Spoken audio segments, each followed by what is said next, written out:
समस्त praise the Lord प्रकाशित वाक्यर तृतीय बाइबल अध्ययन में आपण मानकु स्वागत करे। आशा करें आपण माने भलर अछंती।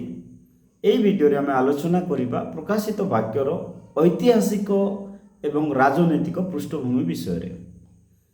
आमे समस्ते जानु जे यीशु ख्रीष्टଙ୍କର जन्म हेबा द्वारा इतिहास दि भाग रे विभक्त हेतिला।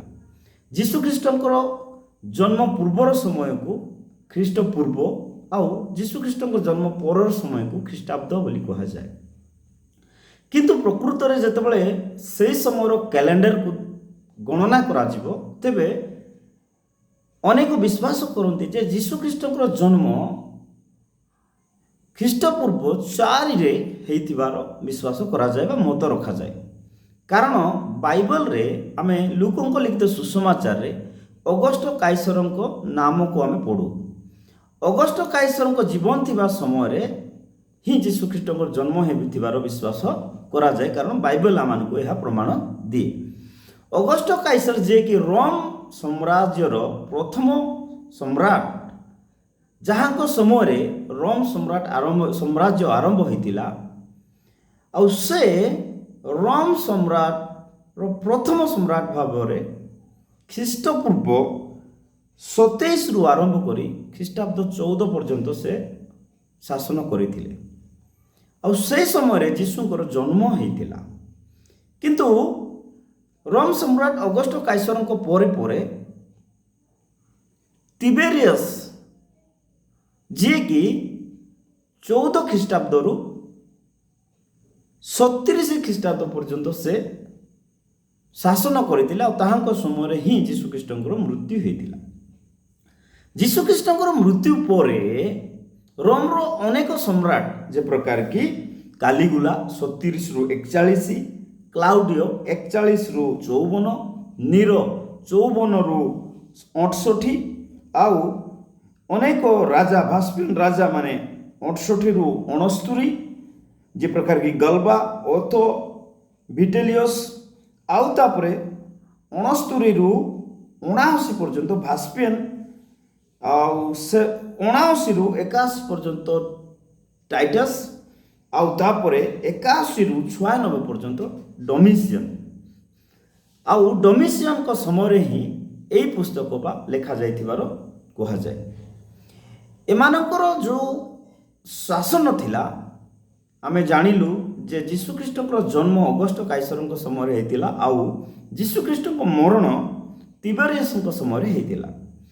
यीशु ख्रीष्टଙ୍କ मृत्यु परे परे रोम रो राजा जेतले कालीगुला हेले से अगस्ट काइसरଙ୍କୁ निजर आदर्श मानिकी तार मूर्ति गुड़िक निर्माण करी से अगस्ट काइसर को आउ निजकू बा रोम रो सम्राट को ही सेमानकर देवता आउ सेमानकर मूर्ति निर्माण करी सेमानकु पूजा करिबा पय बाध्य करिथिले। आउ से समय रे स्वर्णा मंडली आउ परगम मंडली रे मध्य आमे जाकी प्रकाशित वाक्य रे आमे 7 गोटी मंडली मध्य रे देखु सेई मंडली गुडी करे मध्य रोम सम्राट रो मूर्ति गुडी को निर्माण करा जाय सेटा रखा जायतिला आउ सेमानकु सेटारो देवता बा पूजा करिबा पय बाध्य करा जाउतिला। आउ से समय रे जतबेले एमानकर सम्राट माने लोक मानकु राजा भावे देवता भावे निज प्रस्तुत करी तांकर पूजा आराधना करिबा पय बाध्य करुथिले। से ठीक समय रे यीशु ख्रीष्टଙ୍କର शिष्य माने जिहुदा बा जिहुदी धर्म रु अलगा ही से माने मंदिर को जाउथिले जे प्रकार पितर आ जोहन प्रार्थना करिबा पय मंदिर को जाउथिले। किंतु अन्य पक्ष रे प्रेरित पुस्तक मानकु कहे जे से माने मध्य घरे घरे रही प्रार्थना करुथिले। आउ एमानकर प्रार्थना घरे घरे एकत्रित हेबार विषय को रोम रो सम्राट माने से माने याकू से माने अनुमति देउ नथिले। कारण से माने जिहुदी माननको ठारू से माने टैक्स कर आदाय करुथिबारु जिहुदी मानकु से माने अनुमति देथिले जे सेमानकर स्वतंत्रता थिला कि से माने मंदिर को जाई जेरूशलेम मंदिर को जाई कि से माने पूजा करिवे बा परमेश्वर को आराधना करि परबे। किंतु जिहुदी धर्म रे ଆଉ କୌଣସି ପ୍ରଭୁ ନଥିବାରୁ ଆଉ କୌଣସି ଦେବତା ବା କୌଣସି ପ୍ରଭୁର ଆରାଧନା କରିବା ପାଇଁ ଷ୍ଟ୍ରିକ୍ଟଲି ସେମାନେ ମନା କରିଥିଲେ ବା ସେମାନେ ଜାଣିଥିଲେ। ସେଥିପାଇଁ ଯେତେବେଳେ ଖ୍ରୀଷ୍ଟିଆନ ମାନେ ବା ଯୀଶୁ ଖ୍ରୀଷ୍ଟଙ୍କୁ ବିଶ୍ୱାସ କରୁଥିବା ଯୀଶୁଙ୍କର ଶିଷ୍ୟମାନେ କୌଣସି ଗୋଟେ ଘରେ ଯେ ପ୍ରକାର କି ଉପର କୋଠରୀରେ ଆଉ ମଧ୍ୟ ଅନେକ ଘରେ ଯେ ପ୍ରକାର କି ମାର୍କଙ୍କ ଘରେ ଜନ୍ ମାର୍କ ପ୍ରେରିତ 12 ପଦରେ ଆମେ ପଢ଼ୁ ତାଙ୍କ ଘରେ ମଧ୍ୟ ପ୍ରାର୍ଥନା ହେଉଥିଲା। ଏମାନେ ଏକତ୍ର ହୋଇ ପ୍ରାର୍ଥନା କରୁଥିଲେ। ତାହାର ବିରୋଧ ଜିହୁଦୀମାନେ ମଧ୍ୟ ଆହୁରି ରୋମ ସମ୍ରାଟ ମଧ୍ୟ ସେମାନେ ଏହି ଛୋଟ ଛୋଟ ଉପାସନାଳୟକୁ ଆରାଧନାଳୟକୁ ବା ଯୀଶୁଖ୍ରୀଷ୍ଟଙ୍କର ଆରାଧନା କରୁଥିବା ବ୍ୟକ୍ତିମାନଙ୍କୁ ସେମାନେ ବିରୋଧ କଲେ। ଆଉ ତାର ରାଜନୈତିକ ଫାଇଦା ଉଠାଇବା ପାଇଁ ସେମାନେ ଖ୍ରୀଷ୍ଟିଆନ ମାନଙ୍କୁ ତାଡ଼ନା କଲେ। ରୋମ ସମ୍ରାଟ ତାଡ଼ନା କରିବାର ମୁଖ୍ୟ ଉଦ୍ଦେଶ୍ୟ ଥିଲା ଯେ ପ୍ରକାର ସେମାନେ ଜିହୁଦୀମାନଙ୍କର ଫେଭର ବା ଜିହୁଦୀମାନଙ୍କର ଅନୁଗ୍ରହ ଫେଭର ପାଇପାରିବେ, ସେଥିପାଇଁ ସେମାନେ ଖ୍ରୀଷ୍ଟିଆନମାନଙ୍କୁ ବିରୋଧ କରୁଥିଲେ। ଆମେ ଜାଣିଛୁ ଯେତେବେଳେ କାଲିଗୁଲା ପରେ ଯେତେବେଳେ କ୍ଲାଉଡ଼ିଓ ହେଲେ, କ୍ଲାଉଡ଼ିଓଙ୍କ ପରେ ନୀରୋ ଯେତେବେଳେ ସମ୍ରାଟ ହେଲେ, ସେ ସମୟରେ ଖ୍ରୀଷ୍ଟିଆନମାନଙ୍କ ପ୍ରତି ତାଡ଼ନା ଭୟଙ୍କର ରୂପ ହେଲା। ଆଉ ସେ ନୀରୋ ଆଉ କ'ଣ କଲେ, ରୋମକୁ ନିଆଁରେ ଜଳେଇ ଦେଇ ସେ ଖ୍ରୀଷ୍ଟିଆନମାନଙ୍କ ଉପରେ ତାହା ଥୋଇଦେଲେ ବା ଖ୍ରୀଷ୍ଟିଆନମାନଙ୍କୁ ନିନ୍ଦିତ କଲେ। ତାହା ଫଳରେ ଉଭୟ ରୋମବାସୀ, ଜିହୁଦୀ, ଅଣଜିହୁଦୀ, ଖ୍ରୀଷ୍ଟିଆନ ଆଉ ରୋମ ସମସ୍ତେ ଖ୍ରୀଷ୍ଟିଆନମାନଙ୍କୁ ତାଡ଼ନା କରିବାର ଭୟଙ୍କର ରୂପେ ତାଡ଼ନା କରାଗଲା। ଲୋକମାନଙ୍କୁ ଧରିକି, ବିଶ୍ୱାସୀମାନଙ୍କୁ ଧରିକି ସେମାନେ ନିଆଁ ଜଳାଉଥିଲେ, ସିଂହମାନଙ୍କୁ ଗର୍ତ୍ତରେ ଫିଙ୍ଗୁଥିଲେ, ସ୍ତ୍ରୀମାନଙ୍କୁ ମାରିକି ସ୍ୱାମୀମାନଙ୍କ ଶରୀରରେ ବାନ୍ଧି ଦେଉଥିଲେ। ଯେ ପ୍ରକାର କି ସ୍ତ୍ରୀର ଶବରେ ପୋକ ହେଲା ପରେ ଧୀରେ ଧୀରେ ସେଇ କୀଟ ସ୍ୱାମୀର ଶରୀର ମଧ୍ୟ ପ୍ରବେଶ କରି ତାକୁ ଜିଅନ୍ତା ଖାଇପାରେ ଆଉ ଭୟଙ୍କର ରୂପେ ସେ ମୃତ୍ୟୁବରଣ କରିପାରେ। ଠିକ୍ ସେ ପ୍ରକାର ଗଛ ଗୁଡ଼ିକରେ, ସେ ଶୁଖିଲା ଗଛ ଗୁଡ଼ିକରେ ବାନ୍ଧି ଦେଉଥିଲେ। ଆଉ ଭିନ୍ନ ଭିନ୍ନ ମାଧ୍ୟମରେ କେତେ ଲୋକଙ୍କର ହତ୍ୟା କରାଯାଉଥିଲା, କେତେ ଲୋକଙ୍କୁ ବେକ କାଟି ଦିଆଯାଉଥିଲା। ଅନେକ ପ୍ରକାର ମାଧ୍ୟମରେ ସେମାନେ କ'ଣ କରୁଥିଲେ କି ଖ୍ରୀଷ୍ଟିଆନମାନଙ୍କୁ ତାଡ଼ନା କରୁଥିଲେ।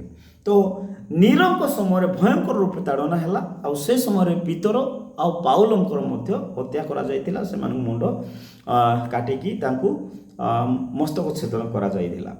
ତାପରେ ନୀରଙ୍କ ପରେ ମଧ୍ୟ ଆମେ ଜାଣିଛୁ କି ନୀରଙ୍କ ପରେ ଯେତେବେଳେ କି ଭାସ୍ପିନ୍ କିମ୍ସ ରାଜାମାନେ ବା ସମ୍ରାଟମାନେ ହେଲେ, ସେ ସମୟରେ ମଧ୍ୟ 70 ଖ୍ରୀଷ୍ଟାବ୍ଦରେ ଟାଇଟସ୍ ଆସିକି ଜେରୁସାଲେମ ମନ୍ଦିରକୁ ନଷ୍ଟ କଲା। ଆଉ ସେ ସମୟରେ ଜିହୁଦୀମାନଙ୍କର ମଧ୍ୟ ଆରାଧନା ସ୍ଥଳ ଆଉ ନଥିଲା, ମନ୍ଦିର ସମ୍ପୂର୍ଣ୍ଣ ରୂପେ ନଷ୍ଟ କରାଗଲା।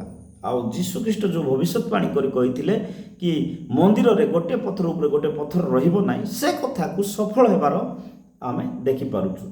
ଯେତେବେଳେ ମନ୍ଦିର ବି ନଥିଲା, ଆଉ ସେ ସମୟରେ ଖ୍ରୀଷ୍ଟିଆନ ମାନେ ଧୀରେ ଧୀରେ କ'ଣ ହେଲେ, ଜିହୁଦୀ ଧର୍ମଠାରୁ ଅଲଗା ହେବାକୁ ଲାଗିଲେ। ଆଉ ଜିହୁଦୀ ଧର୍ମର ପରମ୍ପରାକୁ ମଧ୍ୟ ସେମାନେ ପାଳନ କଲେ ନାହିଁ, କାରଣ ସେମାନେ ଅନେକ ପରିଚୟ ଖ୍ରୀଷ୍ଟିଆନ ଭାବେ ପରିଚିତ ହେଲେ ଆଉ ଜିହୁଦୀ ଧର୍ମର ରୀତିନୀତିକୁ ପାଳନ କଲେ ନାହିଁ। ଆଜି ମଧ୍ୟ ଅନେକ ଥର ଆମେ ଜିହୁଦୀ ଧର୍ମର ରୀତିନୀତିକୁ ପାଳନ କରିବା ଆମ ପାଇଁ ଭଲ ବା ଆମେ ଅନୁସରଣ କରୁ। ଯେ ପ୍ରକାର କି ଅନେକ ଲୋକ କହନ୍ତି ଯେ ପୁରାତନ ନିୟମର ଅନେକ ରୀତିନୀତିକୁ ଆମେ ପାଳନ କରିବା ଆବଶ୍ୟକ। କିନ୍ତୁ ଯେତେବେଳେ ରୋମୀୟ ମଣ୍ଡଳୀକୁ ପ୍ରେରିତ ପାଉଲ ଚିଠି ଲେଖୁଛନ୍ତି, ସେ ସମୟରେ କହନ୍ତି ଯେ ଯୀଶୁଖ୍ରୀଷ୍ଟଙ୍କ ଆଗମନ ହେବା ଦ୍ୱାରା ସମସ୍ତ ବ୍ୟବସ୍ଥା ଲୋପ ପାଇଅଛି। ତେବେ ଯେଉଁ ରୀତିନୀତି ସେମାନେ ପାଳନ କରୁଥିଲେ, ହୋଇପାରେ ଆମେ ଖ୍ରୀଷ୍ଟିଆନ ହେବା ଦ୍ୱାରା ଆମେ ଅନେକ ରୀତିନୀତିକୁ ଆଜି ପାଳନ କରିବା ଆବଶ୍ୟକ ନୁହେଁ, କାରଣ ତାହା ଜିହୁଦୀମାନଙ୍କର ରୀତିନୀତି। ଖ୍ରୀଷ୍ଟିଆନ ହେଉଛନ୍ତି ଗୋଟେ ନୂଆ ଜିହୁଦୀ, ଗୋଟେ ନୂଆ ଈଶ୍ୱରଙ୍କର ଲୋକ, ମାନେ ପରମେଶ୍ୱରଙ୍କ ଦ୍ୱାରା ବଛା ଯାଇଥିବା ଲୋକମାନଙ୍କର ଗୋଷ୍ଠୀ। କାରଣ ବାକ୍ୟରେ ରୋମୀୟ ମଣ୍ଡଳୀକୁ ପ୍ରେରିତ ପାଉଲ କହୁଥିବା ସମୟରେ କହନ୍ତି କି ଆମେମାନେ କ'ଣ କରାଗଲୁ କି ପୁରାତନ ଶାଖା ସବୁକୁ କାଟିଦେଲେ ପରମେଶ୍ୱର, ଆଉ ନୂତନ ଶାଖା ଆମମାନଙ୍କୁ ଜଡ଼ିତ କଲେ। ତାର ଅର୍ଥ ପୁରାତନ ଶାଖା ଆଉ ନାହିଁ। ତେବେ ଆମେ ସେଇ ଶାଖାରେ ଆମେ ଜଡ଼ିତ ହୋଇଥିବାରୁ ନୂଆ ଜିହୁଦୀ ବା ନୂଆ ପରମେଶ୍ୱରଙ୍କ ଗୋଷ୍ଠୀ ହେଉଛୁ ଆମେ, ଏହା ବୁଝିବା ନିହାତି ଆବଶ୍ୟକ ଅଟେ। ଆଉ ସେତେବେଳେ ଖ୍ରୀଷ୍ଟିଆନ ଧର୍ମକୁ ଗୋଟେ ରାଷ୍ଟ୍ରୀୟ ଧର୍ମ ଭାବରେ ରୋମର ସମ୍ରାଟ ତାକୁ ଅଧିକୃତ କରିନଥିଲା କିମ୍ବା ତାକୁ ଅନୁମତି ଦେଇନଥିଲା। ସେଥିପାଇଁ ଯେତେବେଳେ ମଧ୍ୟ ଖ୍ରୀଷ୍ଟିଆନ ମାନଙ୍କୁ ଲୋକମାନେ ଧରୁଥିଲେ ସେତେବେଳେ ସେମାନେ ନିନ୍ଦା କରୁଥିଲେ, ପରିହାସ କରୁଥିଲେ, ତାଡ଼ନା କରୁଥିଲେ। ଯେ ପ୍ରକାର କି ଆମେ ବିଗତ ଭିଡ଼ିଓରେ ଆମେ ଆଲୋଚନା କରିଥିଲୁ କି ଯୋହନଙ୍କୁ ମଧ୍ୟ ଏଫିସରୁ ଆଣିକି କ'ଣ କରାଯାଇଥିଲା, ତାଙ୍କୁ ତେଲ କୋଡ଼ରେ ଫିଙ୍ଗି ଦିଆଯାଇଥିଲା ଆଉ ତାଙ୍କୁ ପାତ୍ମ ନାମକ ଦ୍ୱୀପରେ ମଧ୍ୟ ପକାଯାଇଥିଲା। ତ ସେ ସମୟରେ ଭୟଙ୍କର ରୂପେ ତାଡ଼ନା ଥିବାରୁ ଯେତେବେଳେ ଯୋହନ ଏଇ ଦର୍ଶନ ଦେଖୁଛନ୍ତି, ସେ ତାଡ଼ନାରୁ ବା ସେଇ କଷ୍ଟରୁ ସେମାନଙ୍କୁ କି ପ୍ରକାର ସାନ୍ତ୍ୱନା ଦେବେ ସେ ବିଷୟ ମଧ୍ୟ ଏହି ପୁସ୍ତକରେ ଲେଖାଯାଇଛି। ଆଉ ସେମାନଙ୍କୁ ଭରସା ଦେବା ପାଇଁ, ସେମାନଙ୍କୁ ତାଡ଼ନାରୁ ମୁକ୍ତ କରିବା ପାଇଁ, ସେମାନଙ୍କର ବିଶ୍ୱାସକୁ ଜନ୍ମାଇବା ପାଇଁ ଅନେକ କଥା ଏ ପୁସ୍ତକରେ ଲେଖାଯାଇଛି, ଯାହାକି ଆଗାମୀ ଦିନମାନଙ୍କରେ ଆମେ ଆଲୋଚନା କରିବୁ। କିନ୍ତୁ ମନେ ରଖିବା ଆବଶ୍ୟକ ଯେ ଏହାର ଯେଉଁ ଚରିତ୍ର, ଏହାର ପୃଷ୍ଠଭୂମିରେ ଏ ପ୍ରକାର ପରିସ୍ଥିତି ଥିଲା ଯେ ଖ୍ରୀଷ୍ଟିଆନ ମାନେ ତାଡ଼ିତ ଆଉ ନିନ୍ଦିତ ହେଉଥିଲେ ଆଉ ଭୟଙ୍କର ରୂପେ ସେମାନଙ୍କୁ ତାଡ଼ନା କରାଯାଉଥିଲା। ଆଉ ସେଥିପାଇଁ ସେମାନଙ୍କୁ ଭରସା ଦେବା ନିମନ୍ତେ ମଧ୍ୟ ଏହି ପୁସ୍ତକ ବ୍ୟବହାର କରାଯାଇଥିଲା। ପ୍ରଭୁ ଆଶୀର୍ବାଦ କରନ୍ତୁ। ଏହାର ଐତିହାସିକ ପୃଷ୍ଠଭୂମି ଆଉ ରାଜନୈତିକ ପୃଷ୍ଠଭୂମି ବହୁତ ଜରୁରୀ। ଆଗାମୀ ବିଷୟରେ ଆମେ ବୁଝିବା ପାଇଁ ଆମମାନଙ୍କୁ ଏହାର ନିହାତି ଜରୁରୀ ରହିଛି। ପ୍ରଭୁ ଆପଣମାନଙ୍କୁ ଆଶୀର୍ବାଦ କରନ୍ତୁ। ନେକ୍ସଟ ଭିଡ଼ିଓରେ ଆମେ ଆଲୋଚନା କରିବା ଏହାର ବ୍ୟାକରଣ ଆଉ ଏହାର ଭାଷା ଶୈଳୀ। ପ୍ରଭୁ ଆମମାନଙ୍କୁ ଆଶୀର୍ବାଦ କରନ୍ତୁ। ଆମେନ୍।